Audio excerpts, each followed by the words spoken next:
Cole stood by the window with the rifle in his hands, keeping his breath slow and quiet. The lantern beside him gave a soft light, enough to see inside but not enough to show his face through the window. The three shadows outside moved slowly, pushing through the heavy wind and snow. They were still far, but their direction was clear. They were walking straight toward the cabin. He watched them for a long moment, then turned his eyes toward the fire. Nayeli was still asleep, her breathing calm. The warmth of the fire finally carried life back into her body, but her rest was fragile, new, and precious. Cole did not want to wake her, unless it became necessary. Outside, the storm roared louder. The shadows continued to move.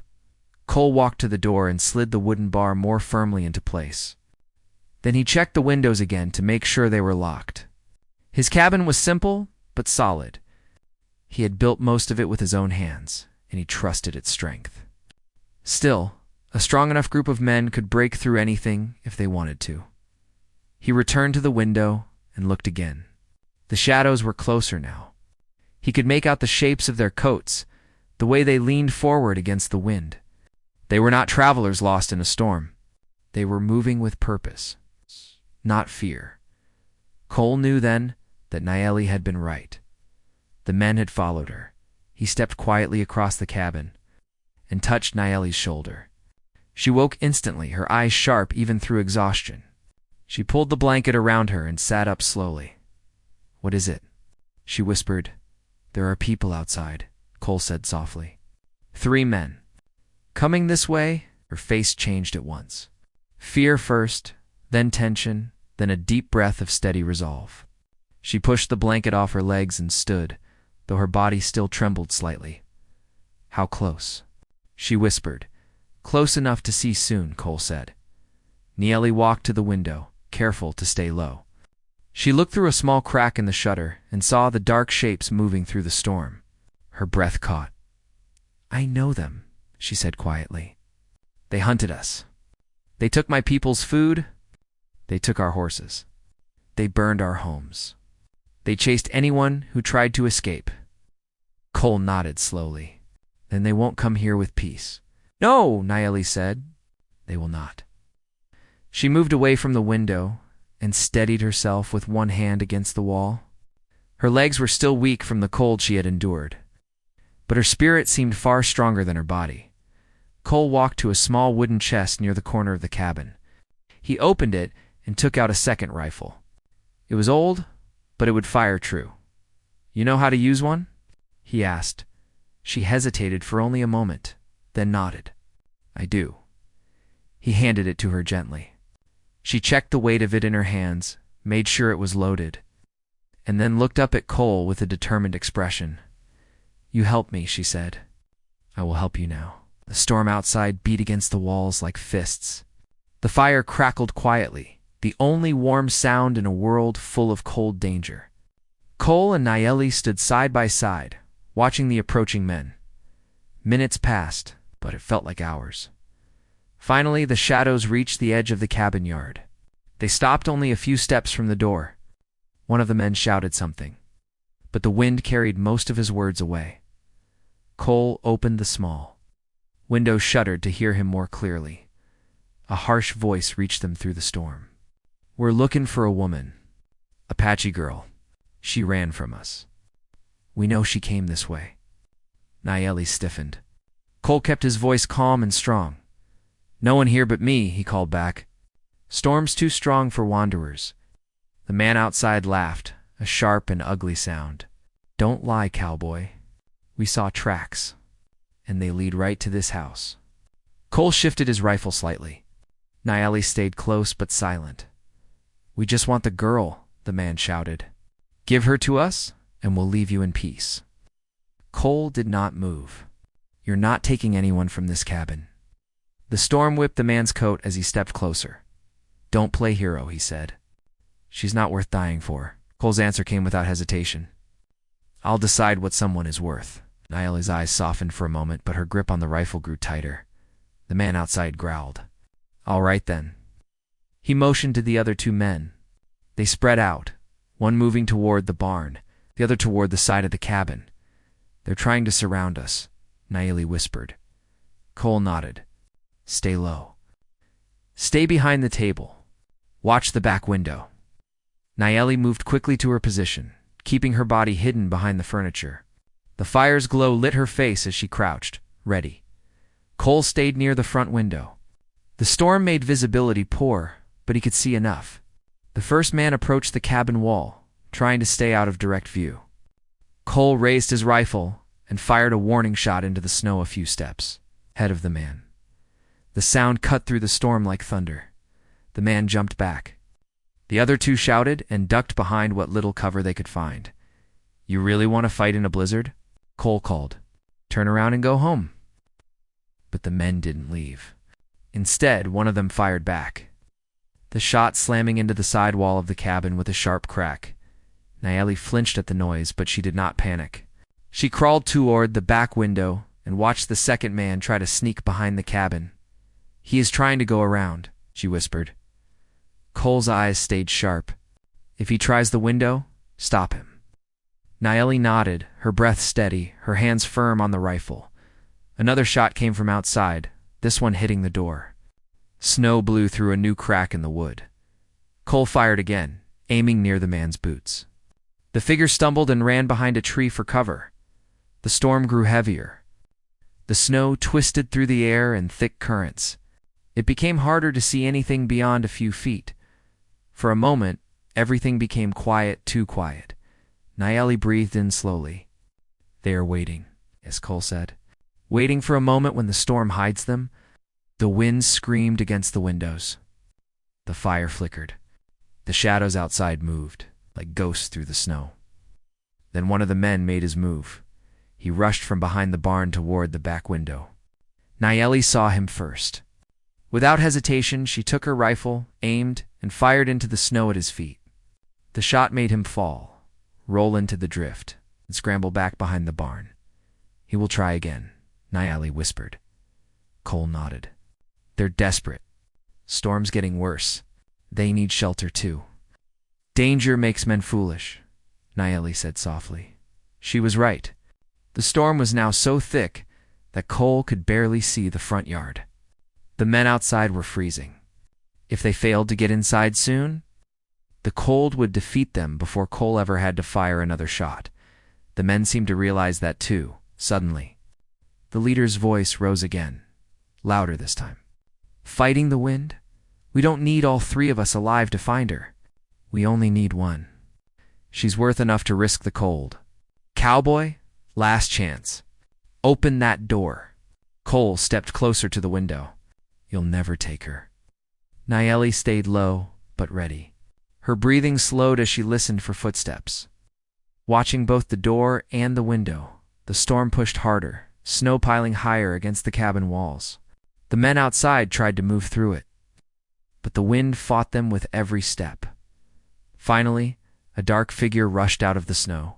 Cole saw him at the last second and fired a shot into the ground near the man's feet. The man fell back, yelling in pain from the cold snow hitting his face. Another man tried the back again. Nayeli fired a warning shot as well. That kept him down, crawling for cover. The leader realized they were running out of strength. His shouts grew angrier, but weaker. We'll freeze out here. That's your problem, Cole answered. The leader stepped forward again, trying to brave the storm. His coat flapped violently in the wind. His hands shook. His face had turned pale. Cole lowered his rifle just a little. Go, he said firmly. While you still can? For a long moment, the man didn't move. Snow landed on his shoulders and stayed there. His eyes were wild with frustration and cold. Finally, he cursed loudly, turned around, and waved his arm to signal the others. They gathered near him, struggling to walk through the storm. Slowly, painfully, they turned away from the cabin and began to retreat into the white distance. Nayeli watched from the back window, hardly breathing until the shapes faded back into the storm. They are leaving, she whispered. Cole exhaled with relief, but did not lower his rifle until the shadows disappeared completely. Only when he was sure they were gone did he step back from the window. Nayeli stood and put the rifle down gently. Her hands were shaking from tension and cold, not fear. Cole walked to her. "You all right?" She nodded. "You saved me again. You helped," he said. "This was both of us." She looked at him for a long time, a quiet gratitude filling her tired eyes. "If I had not found this cabin, I would not be alive now. If I had not opened that door," Cole said, "I wouldn't have met you." Nayeli's lips curved into a small smile, the first true smile he had seen from her. It warmed the room more than the fire. They spent the next hour checking the damage to the cabin. A few holes in the wood, nothing too serious. The fire still burned strong. The shutters still held. The worst of the storm continued outside, but inside, they were safe. When they finally sat down near the fire again, Nayeli wrapped herself in the blanket and leaned back, exhaustion settling into her bones. "Cole," she said softly, "I want to tell you something." He looked at her, waiting. "In my tribe," she continued, "we believe that every time a person helps another, a path is created between their spirits. A path that cannot be broken easily." Cole listened quietly. The desert wind moved across Ridgeworld like a warm breath from the twin suns. Every afternoon, the red sand shifted in waves, and the long shadows of metal towers stretched over the ground like dark arms. Patrol teams usually stayed close to the colony walls, but one human walked farther than anyone else. People simply called him the Cowboy. They did not call him this because he owned animals or rope. They called him that because he liked old Earth fashion. He wore a wide hat, a long coat, and boots with quiet steps. Some said he walked like someone who belonged on ancient plains instead of a new planet. He traveled along the ridge with calm eyes, scanning the horizon for trouble. Ridgeworld was not a peaceful colony. Ships often crashed in the dunes, raiders passed through the night, and strange creatures hid under the sand.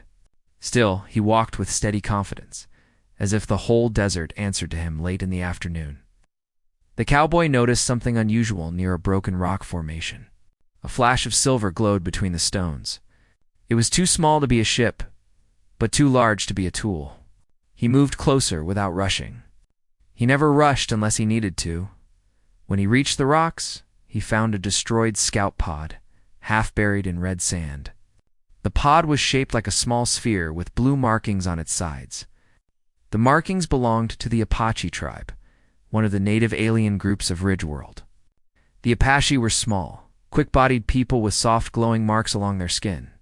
Their large eyes reflected light like mirrors, and their voices sounded like gentle wind. The tribe lived far from humans, deep inside the canyon paths. They rarely came this close to human territory. The Cowboy placed one hand on the cracked pod door and pushed it open. A faint sound came from inside, something between a soft cry and a whisper. He leaned down and saw a tiny figure trying to move. It was an Apache woman. Her frame was delicate. Her height barely reached his chest when standing. She had light brown skin with faint glowing lines that ran from her temples down her neck. Her hair was dark and braided with thin strands of silver fiber. Her breathing was weak. She tried to sit up, but her arms shook. When she looked up at him, fear flickered in her reflective eyes. He spoke gently. "Easy. You're safe." Her voice trembled. I cannot stay here. My people, they are in danger." The Cowboy removed his coat and wrapped it around her small shoulders. She flinched at first, surprised by the gesture. His coat was heavy and warm, and it nearly covered her whole body. "What happened?" he asked. "Raiders," she whispered. "They attacked our scouts. I was sent to warn my tribe, but they chased me and shot down my pod. I tried to run, but I am not strong. My body's too small." She lowered her gaze, ashamed. "I am not fit for battle." The Cowboy tilted his head. He had met Apache warriors before. They were fast, skilled, and brave. But this woman looked younger, perhaps one who had not yet proven herself. "What's your name?" he asked. "Lena," she replied softly. "I am from the Low Branch family of the Apache. I am trained in vision and listening skills, but not fighting. The others, they always said I am too small to help." He extended his hand to her. "Lena, let's get you out of here." She stared at his hand for a moment, hesitating. No Apache usually allowed a human to touch them. But she was too weak to stand on her own.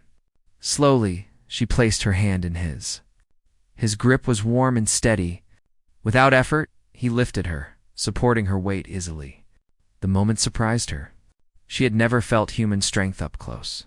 Her people always said humans were loud, clumsy, and too big to move carefully. But the cowboy held her gently, almost like he feared harming her. They began walking across the dunes. The sun was low now, and the wind brought cooler air. Lena held onto his coat, pulling it tight. Her glowing markings dimmed whenever she exhaled, showing her exhaustion. After a while, she asked why. "Are you helping me?" He answered without stopping. "You need help. That's enough." "But humans and Apache keep distance," she said carefully. "Not today," he replied. Lena looked at him from the corner of her eye. His voice was calm, steady, without any hint of judgment. It confused her. Most humans she had met liked to talk loudly or ask many questions. This one only spoke when needed. For a time, they walked in silence. Then Lena pointed at the horizon. "My tribe is beyond the canyon entrance. We must reach it before night. Raiders move more freely when the suns go down. We'll get there," the cowboy said. But the desert was not quiet for long. Small silver lights appeared in the sky behind them, 3 drones flying low. Lena's eyes widened. "The raiders found us." The cowboy stopped, turned slightly, and examined the approaching drones. They were fast, armed with small stun blasters. He placed Lena down behind a dune and stood in front of her. "Stay low," he said. Lena pulled herself down, fear tightening her chest. Her tribe often said humans fought with noise and chaos. She worried he would draw attention and put them both in danger instead. The cowboy simply breathed out and waited. The drones swooped closer. The cowboy pulled a small metal tool from his belt, clicked it once, and aimed. A concentrated beam shot from the device, striking one drone. It spiraled down and crashed. Lena gasped softly. His movement was quick but controlled. The remaining drones fired small stun blasts. The cowboy dodged each one with fluid steps. Lena could not believe her eyes. Humans were not supposed to move like that. They were supposed to be slow. The last drone circled behind the dune, trying to target Lena. She felt her heart jump. Before she could react, the cowboy slid down the sand and stepped between her and the drone. His coat brushed against her cheek as he leaned forward, firing the tool again. The drone exploded in sparks. Silence followed. Lena's breath shook. The cowboy turned to her. "You all right?" She nodded, though her heart still pounded. "You fought like you knew exactly where they would go," he shrugged. "Been doing this a while." She watched him carefully. She had lived among Apache scouts, the fastest in the canyon. Yet this human moved with a precision they rarely showed. Something inside her changed. She no longer saw him as a stranger. She began to see him as someone she could trust. As they continued walking, the sky turned deep purple, with 2 moons rising. Lena's legs weakened again, and she stumbled. Before she could fall, the cowboy caught her easily. He carried her in his arms without asking for permission. Her face warmed, not because of embarrassment, but because she felt safe. "You don't have to." "Carry me," she murmured. He answered simply, "You're tired." "What?" "But my weight." "You're light," he said, almost amused. "You barely weigh more than my hat." She blinked in confusion. Humans joked differently than her people, but his tone made her relax. As they moved deeper into the desert, Lena started talking quietly, almost to distract herself from her fear. "My tribe always said I would not be a warrior. They said I am better at listening to the wind or reading sand patterns. They said battle is not for someone like me. What do you think?" the cowboy asked. She looked away. "I think they are right. I am too small to lift weapons. I cannot fight raiders. I cannot protect anyone. My people think I am fragile." He glanced down at her. "Fragile is not the same as weak." She hesitated. "But I failed today. My pod fell. I could not warn my tribe." "You're still alive," he said. "And you're still trying. That's what matters." Lena's eyes softened. No one had ever spoken to her like that before. Her tribe believed every strength came from perfect skill or physical ability. They rarely spoke about courage or effort. The cowboy carried her until they reached a rocky slope. He set her down at the top so she could rest. Below them, the canyon opened into a wide, twisting path lit by natural glowing crystals. The Apache used these crystals to guide travelers at night. "That's your home?" he asked. "Yes," Lena said with relief. "We only need to follow the crystal line." But when she looked farther down the canyon, her relief vanished.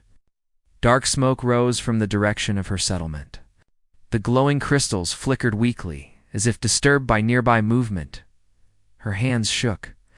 No, this cannot be happening." Her voice cracked. "The raiders reached them before I did." The cowboy placed a hand on her shoulder. "Lena," she shook her head. "My people. They do not have strong defenses. They rely on hiding and fast movement. If the raiders trap them inside the caves..." Her eyes filled with panic. She stood up quickly, but her legs were still weak. The cowboy steadied her with his hand. "We're going down there," he said. "But not in panic. We'll help them." "How?" she asked in a trembling voice. "I am small. I cannot fight. And you are only one human. That's enough," he said, as if it were the simplest truth in the world. For a moment, Lena stared at him. His calm confidence wrapped around her like a warm shield. The desert wind cooled her glowing markings, and she took a shaky breath. "You believe we can help them?" she asked quietly. "I believe in doing what needs to be done," he replied. Lena swallowed hard. She felt something stir inside her, something she had never felt before. It was not courage yet, but it was close like the beginning of it. The cowboy lifted his coat collar against the wind and stepped toward the canyon path. Lena moved beside him, her steps slow but determined. The crystals lit their way in pale blue light, making their shadows trail behind them. As they walked deeper into the canyon, the air grew heavy with tension. The faint sound of distant voices echoed through the stone walls. Lena recognized the desperate noise of her people, mixed with the metallic,